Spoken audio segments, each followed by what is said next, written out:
જઈશ. મારા જ ગામનો એક બીજો દીકરો, એનું નામ અમિત.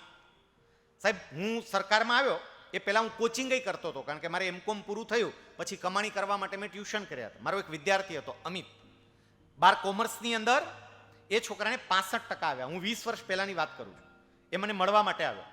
મને કે સર હવે આગળ શું કરું? મેં કીધું બેટા કોઈ બીજું નથી કરતું એવો વિચાર હું તને આપું, તું CS કર, કંપની સેક્રેટરી. 20 વર્ષ પહેલાંની વાત છે. બધું સમજાયું, એને ચોંટી ગયું. એ કે સાહેબ હું કરું. ગામડાનો દીકરો, એનું અંગ્રેજી કાચું. મેં એ કહ્યું કે તારું ઇંગ્લિશ કાચું છે પણ મહેનત કરીશ તો કાચું નહીં રહે, એ હું તને કહું. આપણે મહેનત કરશું તો બધું થશે. સાહેબ, ગામના આચાર્યએ એવું કહ્યું હતું એ છોકરાના પપ્પાને કે આવા કોર્સમાં જવાય જ નહીં, આ સકપરિયા બધાને આવું કીધા કરે, આપણી તેવડ જ નહીં, આપણે પહોંચી જ ન અગીએ, આવું કરાય જ નહીં. પણ પેલા છોકરાનો દ્રઢ સંકલ્પ હતો કે ના, મારે કરવું જ, મારે જવું જ, હું મહેનત કરીશ, હું મોજ મજાને એક બાજુ મૂકી દઈશ. સાહેબ, એ દીકરાએ સખત મહેનત કરી છે. એને ફાઉન્ડેશનથી લઈને ફાઇનલ સુધીની CS ની બધી જ પરીક્ષા, ગામડાનો દીકરો પણ પહેલા જ પ્રયત્નમાં પાસ કરીને 21 વર્ષની ઉંમરે એ કંપની સેક્રેટરી થઈ ગયો. પણ હવે જે મોજ મજાથી આવી ગઈ ને, એ મારે તમને કહેવું છે. તમારામાંથી મોટા ભાગનાનું બેકગ્રાઉન્ડ ગામડા સાથે સંકળાયેલું છે. સાહેબ, ગામડામાં હોળીનો ઉત્સવ આપણા બધા માટે બહુ મહત્વનો હોય. જાત જાતની રમતો રમાતી હોય. હોળીનો દિવસ હતો, હું આ અમિતની ઘરે ગયો. સાહેબ, આખું ગામ હોળીના તહેવારની મજા લેતું હતું. હું એની ઘરે ગયો ને, એ છોકરો ઇકોનોમિક્સ વાંચતો હતો હોળીના દિવસે, એકલો બેઠો બેઠો. પછી મેં કીધું કેમ તું અત્યારે વાંચે છે? તો એ વખતે એણે મને કહ્યું કે સર, મારું ઇકોનોમિક્સ થોડું નબળું છે, હવે ટૂંક સમયમાં પરીક્ષા શરૂ થશે તો મારું ઇકોનોમિક્સ પાકું કરવા માટે હું વાંચું છું. મેં પણ અત્યારે હોળીમાં ને એમ મજા આવી કે સાહેબ એ મજા પછી કરશું જ ને, એમ અત્યારે આ કરી લઉં ને. સાહેબ, એનું પરિણામ એ આવ્યું કે એ દીકરાએ CS પૂરું કર્યા પછી ધીમે ધીમે ધીમે ધીમે પોતાની રીતે આગળ વધતો ગયો. અને મારા હવે તમને જે કહેવું છે તે, એની આર્થિક પરિસ્થિતિ બહુ નબળી હતી. હા, ગામડાની અંદર એના પપ્પાને ઠંડા પીણાની દુકાન હતી, બરફના ગોળા વેચતા. ગામડામાં સ્થિતિ કેવી હોય એ તમે સમજી શકો. એ છોકરાની ફી ભરવાની પણ વ્યવસ્થા નહોતી થતી, એ તમને કહું. પણ એ જ દીકરો મોજ મજાને એક બાજુ મૂકી અને પોતાની કારકિર્દીમાં બરોબરની જાતને હોમી દીધી. પરિણામ એ આવ્યું કે હમણાં 3 મહિના પહેલા એ જ દીકરાની કંપનીનો IPO આવ્યો. એમણે કંપની સ્થાપી દીધી સાહેબ, હાઈગ્રીન કાર્બન લિમિટેડ કંપની સ્થાપી, IPO લાવ્યો. હવે જે મારે કહેવું તે કે ગામડાનો છોકરો અને ગામડાના છોકરાના પ્રોજેક્ટમાં કોણ રોકાણ કરે, કોણ ઇન્વેસ્ટમેન્ટ કરે, એ લોકોની સામે આવે. અત્યારે બરોબર છે કે IPOની અંદર બધાને બહુ રસ પડે છે, પણ એ છોકરાના જે પ્રોસ્પેક્ટ્સ હતા ને સાહેબ કંપનીના, એ પ્રોસ્પેક્ટ્સને લઈને મોર્ગન સ્ટેનલી જેવી અમેરિકન બેન્કે ભારતમાં નાની કંપનીમાં ફર્સ્ટ ટાઈમ રોકાણ કર્યાની ઘટના બની. એ એની કંપનીમાં રોકાણ કર્યું. એને 52 કરોડ રૂપિયાની જરૂર હતી. 52 કરોડનો આખો ઇસ્યુ હતો. 3 દિવસ હતા. 3 દિવસમાં 52 કરોડના સ્થાને આ ગામડાના છોકરાને, જે એક વખતે તમારી જેમ આ પ્રમાણે બેસીને વાતો સાંભળતો હશે ક્યાંક, એ દીકરાને માત્ર 3 દિવસમાં 5,870 કરોડ રૂપિયા લોકોએ આપ્યા. 5,870 કરોડ. સાહેબ, અમુક ભાગમાં તો IPO 200 ગણો છલકાણો, 250 ગણો છલકાણો. તમે વિચાર કરો કે એક સાવ સામાન્ય વ્યક્તિ ક્યાં પહોંચી, પણ ક્યારે અમુક સમયે મોજ મજાને એણે એક બાજુ મૂકી દીધી. હનુમાનજીના જીવનમાંથી એ શીખીએ, કેટલાય એવા મૈનાકો હશે, આપણે આપણી જાતને એ મૈનાકથી દૂર લઈ જવી પડે, એ મૈનાકથી દૂર કરવા પડે અને તો સફળતા મળે. ત્રીજી બાબત, હનુમાનજી હવે ત્યાંથી આગળ વધે છે. મૈનાકને એને છોડી દીધો, ત્યાંથી આગળ જાય છે. અને એ વખતે એક રાક્ષસી આવે છે જેનું નામ હતું સુરસા. હું જે બોલું છું એ કદાચ તમે ક્યાંક સાંભળ્યું કે જોયું જ હશે. સુરસા નાગોની માતા હતી અને બ્રહ્માજીએ એને એવું વરદાન આપેલું કે આકાશ માર્ગે કોઈ પણ પસાર થાય એને તું તારા મોઢામાં લઈ શકીશ. હનુમાનજી આકાશ માર્ગે જતા હતા, બ્રહ્માજીનું વરદાન હતું. બ્રહ્માજીનું વરદાન કોઈ દી ખોટું પડે નહીં, એટલે સુરસાને પોતાના મોઢામાં લઈ શકે, પેલા હનુમાનજીને પોતાના મોઢામાં લઈ શકે એમ હતા. હનુમાનજી જતા હતા, હનુમાનજીને પોતાના મોઢામાં લેવા માટે સુરસાએ પોતાનું મોઢું પોળું કર્યું. હનુમાનજીનું જેટલું કદ હતું ને, એના શરીરની જે હાઈટ હતી, એ હાઈટ જેટલું એના કરતાં થોડું વધારે મોઢું સુરસાએ પોળું કર્યું.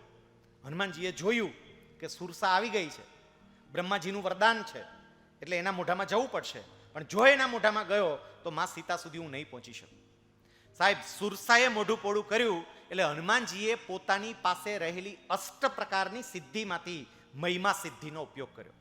હનુમાનજી પાસે 8 પ્રકારની સિદ્ધિ છે. ગોસ્વામી તુલસીદાસજી હનુમાન ચાલીસામાં કહે છે, અષ્ટ સિદ્ધિ નવનિધિ કે દાતા અસવર દીન જાનકી માતા. તમને જાનકી માતાએ પ્રસન્ન થઈને એવા આશીર્વાદ આપ્યા છે કે તમે બીજાને જેને ઈચ્છો એને 8 પ્રકારની સિદ્ધિને 9 પ્રકારની નિધિ આપી શકો. તો હનુમાનજી પાસે તો હોય જ. એમને મહિમા સિદ્ધિનો ઉપયોગ કર્યો, અને મહિમા સિદ્ધિ જેની પાસે હોય એ શું કરી શકે?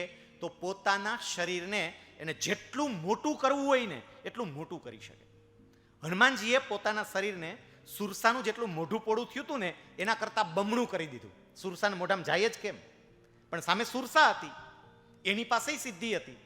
એણે તરત જ પોતાનું મોઢું હનુમાનજીનું શરીર જેટલું હતું એના કરતાં બમણું પોળું કરી દીધું. બીજી તરફ હનુમાનજીએ પાછું પોતાના શરીરને બમણું કર્યું, આ તરફ સુરસાએ પોતાના મોઢાને બમણું પોળું કર્યું. એક તરફ હનુમાનજી શરીર મોટું કરતા જાય, બીજી તરફ સુરસા મોઢું પોળું કરતી જાય. ને એક સમય એવો આવ્યો કે સુરસાનું મોઢું વિશાળ પોળું થઈ ગયું ને એ જ વખતે હનુમાનજીએ પોતાની બીજી સિદ્ધિ અણિમા સિદ્ધિનો ઉપયોગ કરી પોતાના શરીરને એકદમ અણુ જેવું સૂક્ષ્મ નાનું બનાવી દીધું. પેલી સુરસા આમ જોતી રહી અને હનુમાનજી અંદર જઈ આંટો મારી ફટ કરીને પાછા બહાર આવી ગયા. અને પછી સુરસાને એવું કીધું, જો બ્રહ્માજીનું વરદાન હતું, મારે તારા મોઢામાં આવવાનું, તારા મોઢામાં આવી ગયો, પૂરું, અંદર આવી ગયો, હવે પૂરું, ટાટા બાય બાય, આવજો, પૂરું થઈ ગયું. સાહેબ, હનુમાનજીનો વિજય થયો. આ ઘટના આપણને શું કહે છે? 2 બાબતો. નંબર 1, જ્યારે સમસ્યા રૂપી સુરસા પોતાનું મોઢું પોળું કરે ત્યારે પુરુષાર્થ રૂપી શરીરને મોટું કરવું, મહેનત. સમસ્યાનો એક જ સમાધાન, મહેનત. અહીંયા જ્યારે શરૂઆતમાં રમણીકભાઈ વાત કરતા હતા, એમણે આ વાત કરી પ્રચંડ પુરુષાર્થ. બધાએ જેટલા વાત કરી હતી ને, પ્રચંડ પુરુષાર્થની વાત કરી કે તમારે મહેનત કરવી પડે, બહુ જ મહેનત કરવી પડે. વિદ્યાર્થી મિત્રો, એટલું યાદ રાખજો, સફળતાનો કોઈ શોર્ટકટ છે જ નહીં, આ સમજી રાખજો. અને આપણે શોર્ટકટ જ પ્રાપ્ત કરીએ છીએ. અત્યારની આપણી માનસિકતા એવી થઈ ગઈ છે, ટૂંકામાં ટૂંકો રસ્તો આપણને કેમ મળે, કોઈ પણ રીતે આપણે ટૂંકા રસ્તા જ અપનાવીએ છીએ. કોઈની દરેક વ્યક્તિ, કોઈની ગાડી, સારી ગાડી જોવે 4 બંગડી વાળી, એટલે તરત જ મારી પાસે આ ગાડી કેવી રીતે આવે, પણ એ વ્યક્તિએ કેવી મહેનત કરીને એ નથી જોવું. સીધો ટૂંકો રસ્તો. અને સાહેબ, આ ટૂંકા રસ્તા અપનાવવાનું પાટીદાર સમાજે બહુ ચાલુ કરી દીધું છે, એ સમજજો. બહુ ટૂંકા રસ્તા અપનાવતા થયા અને એને કારણે હેરાને એટલા થઈએ છીએ. સામૂહિક આપઘાતના કિસ્સાઓ બને છે આ ટૂંકા રસ્તા અપનાવવાને કારણે. અત્યારે તમને એ કહી દઉં કે તમારી યુવા અવસ્થામાં કદાચ શક્ય છે તમારામાંય આવી ગયું હોય. કેટલાય મારી પાસે પોતાના પ્રશ્નો રજૂ કરે છે એટલે મને ખબર છે. સાહેબ, પોતાનો ખર્ચો કાઢવા માટે, થોડુંક મસ્ત મજાનું જીવન જીવવા માટે શેર બજારના રવાડે પણ આ ઉંમરે છોકરાઓ ચડી જાય છે. ચડી જાય, આ જઈ છે. કોઈક વાત કરે 5000 મળ્યા એફએનઓમાં, તરત તને 5 મળ્યા, મને 5 કેમ મળે?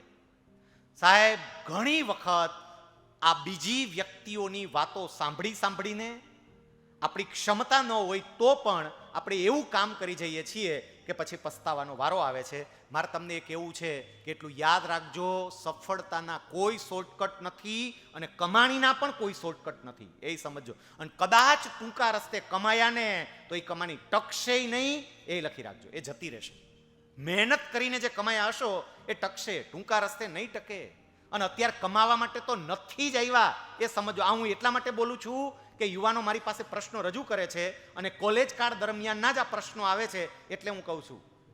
મને એવા ફોન આવ્યા છે મગન બાપા કે સાહેબ આપઘાત કરવો પડે એમ છે, તમને 50,000ની મદદ કરો ને. વિદ્યાર્થીનો ફોન હોય. હું કહું કેમ 50,000 તાર શું જોઈ છે? એ કે સાહેબ શેર બજારમાં રોકાણ થઈ ગયું હતું ને હવે સાહેબ નથી, મુશ્કેલી બહુ થઈ ગઈ છે સાહેબ, આટલા વ્યાજે પૈસા લાવ્યા છીએ, આમ લાવ્યા છીએ, તેમ લાવ્યા. આ જ ઘટનાઓ ઘટી શકે, આ જ ઘટના. આપણે અત્યારે કમાણી નથી કરવાની.